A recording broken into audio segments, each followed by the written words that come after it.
kiss me rough. Who are you running from? What have you done? What have you done?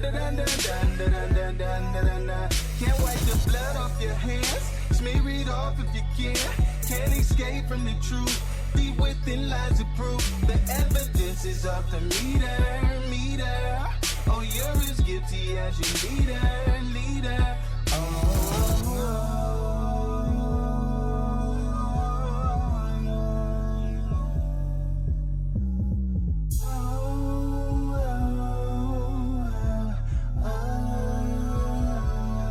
We're living in a nightmare. Oh, yeah.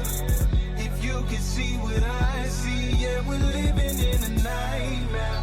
Oh, yeah. If you can see what I see, yeah, we're living in a nightmare. Oh, yeah. If you can see what I see, yeah, we're living in a nightmare. Oh, yeah. If you can see what I see, yeah, we're living in a nightmare.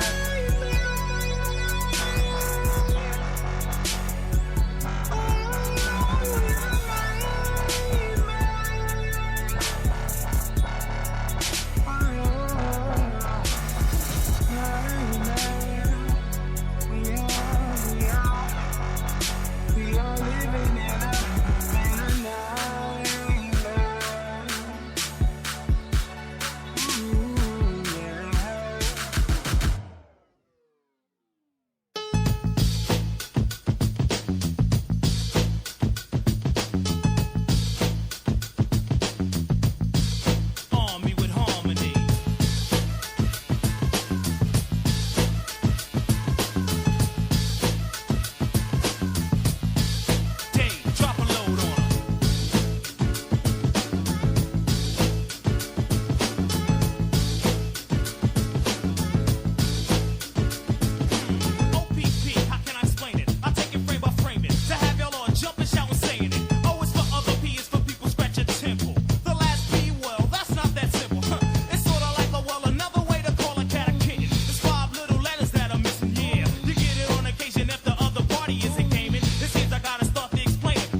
Welcome back to the Doug Stewart Show.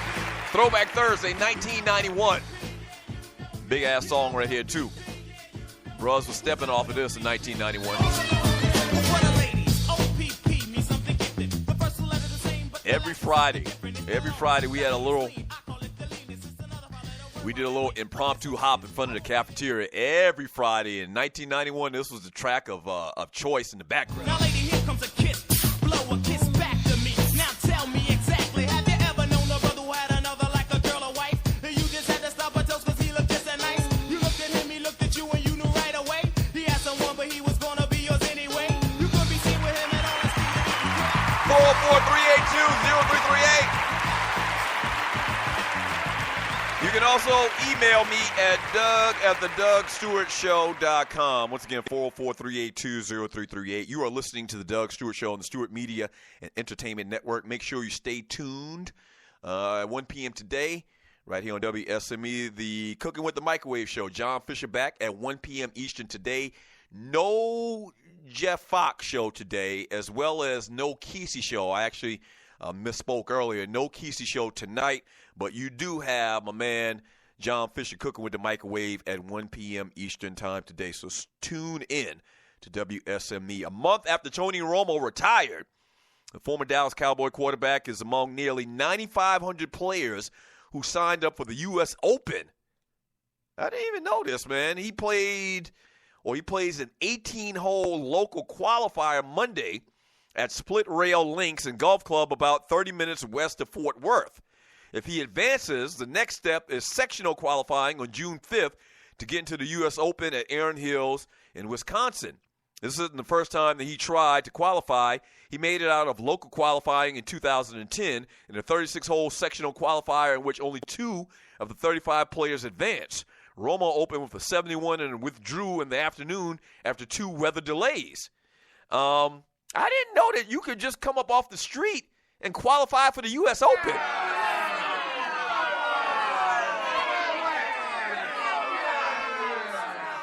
Like, I didn't know that. I didn't know that because I know a lot of cats that go low. When I say go low, I mean shoot low scores in golf terminology.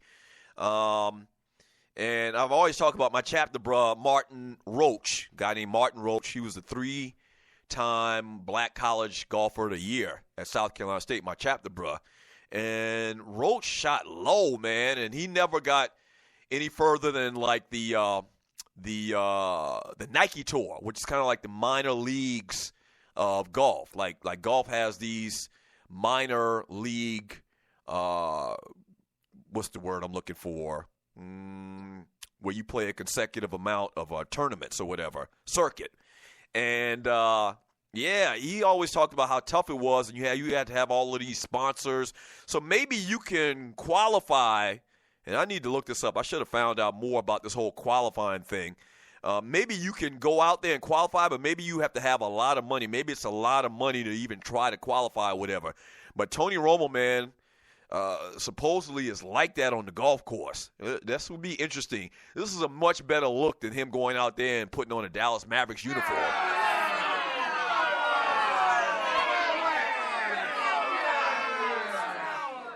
When you shoot low enough to get into the majors, so you're talking about the U.S. Open, like those guys, cats that do this professionally, they average, 68, 72 or something like that, man. You're talking about going stupid low. And that's what separates regular, everyday golfer and these pros. Now, the pros are just consistent as hell. Like every once in a while you play golf, you hit a good shot. Every once in a while you have a good round. But continuing to do it and always shooting low 70s, high 60s is just, you got to hit thousands upon. What was it? Who was the guy? Gary Player said that in his lifetime he's estimated that he's hit 8 million golf balls.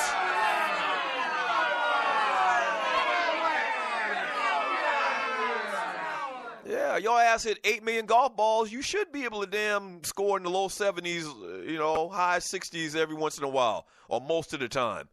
So I guess good luck to Tony Romo. I'm not a Tony Romo fan, and I think he gets too much love and respect as far as what he did on the football field. But that's interesting. That would be kind of like a bucket list type thing to play in the U.S. Open, score low enough to play in the U.S. Open. That's pretty damn cool. Congratulations. Good luck to you, Tony Romo.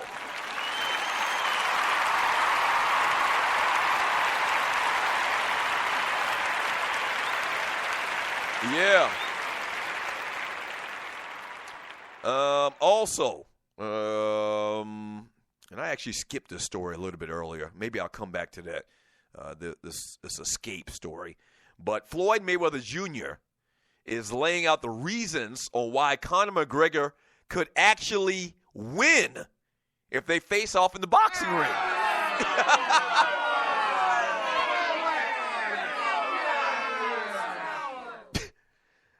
Let me give you the backdrop to this story before I give you my thoughts on it, which are very obvious. Yeah, saying that the guy has real talent as a stand-up boxing-style fighter. This is what Floyd Mayweather Jr. is saying. The boxing legend was out in L.A. on Tuesday for a fancy event at Catch with Nick Cannon and Mariah Carey, but afterward is when the real fun started. Here's a quote. Conor McGregor is the second biggest name in MMA, Floyd said. In the past, he actually called himself the number one guy in the sport. So, quote, I'm not going to sit right here and knock Conor McGregor. He's going out there and he's done what he's had to do. It's obvious he's done something right. So where does Floyd admit that Conor has a shot? Here's the quote. I've been off for a couple of years, and I'm 40 years old now, so I'm a lot older, and he's still in his 20s, and I'm in my 40s now, so that could play a major key. We don't know, and he's a heavy hitter. Floyd also says he can't ignore the fact that Conor's been crushing dudes while fighting standing up, saying every time he goes out there and defeats fighters, he's standing up and he's a boxing position and he's beating fighters. Does he have a good chance of upsetting Floyd Mayweather? I can't say, but anything can happen in the sport of boxing. Floyd is playing all of you ninjas for fools.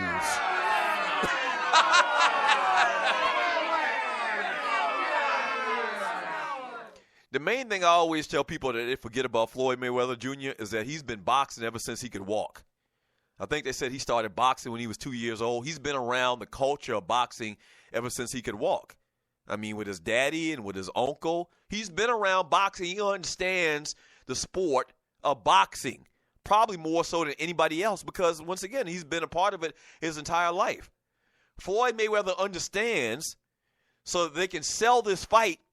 He needs for America, even though a lot of them already believe it, he needs for America to believe that there actually would be a competitive fight between him and Conor McGregor, which, if you know anything about the sport, you know that's the furthest thing from the truth. I don't care that he's been out of boxing for a year or two or whatever. I don't care that he's 40 and Conor McGregor is in his 20s and he hits hard. Anybody that knows boxing knows that Floyd, when he gets to training for a couple of months, will absolutely destroy Conor McGregor. But to sell the fight, Floyd not only is a great boxer, but he's a great promoter as well. When you make over $200 million a fight, when everybody knows that you're going to come in and destroy your opponent, but your fight's garner and you make over $200 million a fight, you are a world-class promoter as well. Floyd understands that for people to think that the fight will be competitive, they have to believe that McGregor has a shot. And how do you do that? You come out and you tell people, if you're Floyd Mayweather, that Conor McGregor has a shot of winning.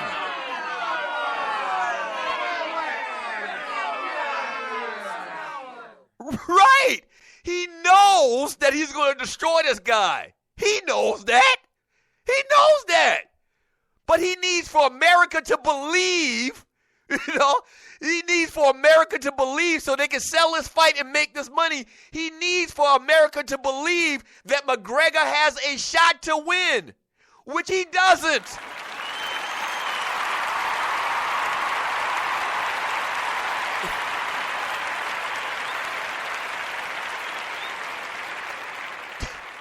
When have you ever heard Floyd Mayweather Jr., or really for that matter, any boxer, say that he's not going to destroy his opponent, that his opponent is overmatched, that he's 100 times better boxer than the guy? Like, Floyd Mayweather is on the upper extreme of that shit talking. Like, you ain't never heard Floyd say that there's a chance that he's going to lose a fight. Why would he do it now? Because he needs y'all to believe that's the case.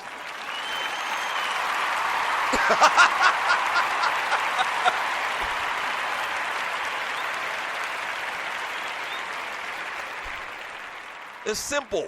It's simple.